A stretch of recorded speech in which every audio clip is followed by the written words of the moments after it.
ராகவ் சிவராமனை கூட்டிட்டு வர்றாங்க. சிவராமன் சொல்றாரு, அபி உங்ககிட்ட நல்ல விதமா நடந்துக்கணும்னா நீங்க நல்ல விதமா நடந்துக்கிறதுலதான் இருக்கு மாப்ள. ஆமா, இதெல்லாம் எனக்கு தெரிஞ்சதுதான். அபிக்கு என்னெல்லாம் பிடிக்காது மாப்ள. அபிக்கு அதிகமா கோவப்படுறது சுத்தமா பிடிக்காது. இதுவும் இல்லாம பெரியவங்களை எடுத்தெறிஞ்சு பேசுறது சுத்தமா பிடிக்காது மாப்ள.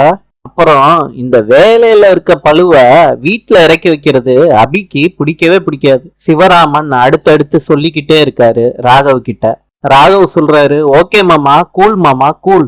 ராகவ் மனசுக்குள்ள நினைக்கிறாரு, பொண்ணோட அப்பா கிட்ட பொண்ணுக்கு என்ன பிடிக்கும்னு கேட்க கூடாதுன்னு தான் நான் இப்ப கத்துக்கிட்டேன். சிவராமன் சொல்றாரு, மாப்பிள இதை விட முக்கியமான விஷயம் என்னன்னா அபிக்கு பொய் சொல்றது சுத்தமா பிடிக்காது. மாப்பிள எனக்கு உடம்பு சரியில்லாதப்ப அவகிட்ட நாங்க சொல்லவே இல்லை.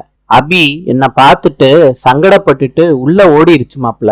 மத்தவங்க நல்லதுக்கு எதையாவது நம்ம மறைச்சா கூட அவ முகமே காமிச்சு கொடுத்துரும். அபி ஆபீஸ்ல இருக்கப்ப ஒரு கால் ஒண்ணு வருது. அபி அந்த காலை அட்டன் பண்றாங்க. ஹலோ, உங்க மெயில்ல கிராஃப்ட்ல சில வீடியோஸ் இருக்கு, அத ஓபன் பண்ணி கொஞ்சம் பாருங்களேன். அபி கேக்குறாங்க, யார் நீங்க? திடீர்னு போன் பண்ணிட்டு மெயில ஓபன் பண்ணி பார்க்க சொல்றீங்க?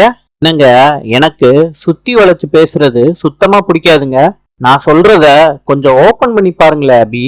அபி அவங்க மெயில ஓபன் பண்ணி பாக்குறாங்க. அந்த வீடியோவை பார்த்து அதிர்ச்சி ஆறாங்க. ஏய், யாரா நீ? என்னடா பண்ணி வச்சிருக்க?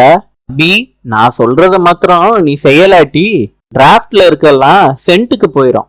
ஏய், இந்த மாதிரி வேலைய என்னோட பொட்டிக்ல நீ வச்சு செஞ்சதுக்கு போலீஸ்ல கம்ப்ளைண்ட் பண்ணி உன்னை உள்ள தள்ளாம விட மாட்டேன்டா. ஒன்னும் பிரச்சனை இல்ல அபி, நீ தாராளமா போய் கொடு. அந்த வீடியோல இருக்க பொண்ணை பத்தி கொஞ்சம் யோசிச்சுட்டு தாராளமா போலீஸ்ல கம்ப்ளைண்ட் கொடு. டேய், ஏன்டா இப்படி செஞ்ச? உனக்கு என்னதான் வேணும்? மரியாதையா உன்கிட்ட இருக்க வீடியோஸ் எல்லாம் டெலீட் பண்ணு. அபி, நீங்க சொல்லி பண்ணாம இருப்பேனா? நான் பண்ணிடுறேன். அதுக்குத்தானே உங்களுக்கு கால் பண்ணிருக்கேன்.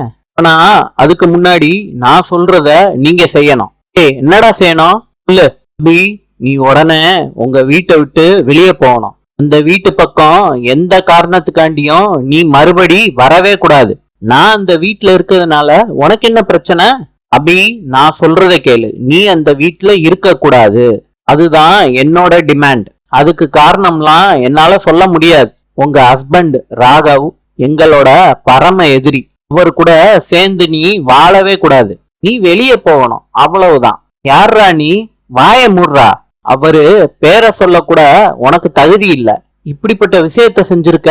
அவரோட பிசினஸ் என்ன, அவரோட அந்தஸ்து என்னன்னு உனக்கு தெரியுமாடா? அபி, என்ன வேணாலும் சொல்லிக்கோமா.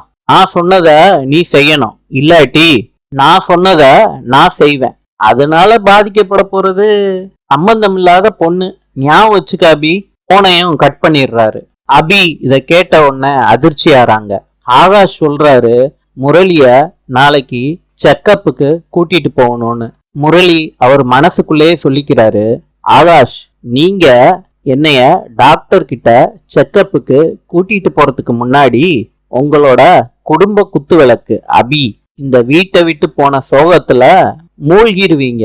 ஆகாஷ், தேவையில்லாம என் வழிக்கு வர்றது நல்லதே இல்ல, பார்த்து இருந்துக்கோங்க. அப்படி மனசுக்குள்ள நினைச்சிட்டு முரளி கிருஷ்ணா போயிடுறாரு இந்த இடத்த விட்டு. ராகவ் அவரோட ரூமுக்கு வர்றாரு. சிவராமன் அபிய பத்தி சொன்னதையே நினைச்சுக்கிட்டு இருக்காரு ராகவ். அபி நினைக்கிறாங்க, ராகவ் கிட்ட விஷயத்த சொல்லலான்னு பார்த்தா இவ்வளவு டென்ஷனா இருக்காரே அப்படின்னு மனசுக்குள்ள நினைக்கிறாங்க. நாளை சந்திப்போம்.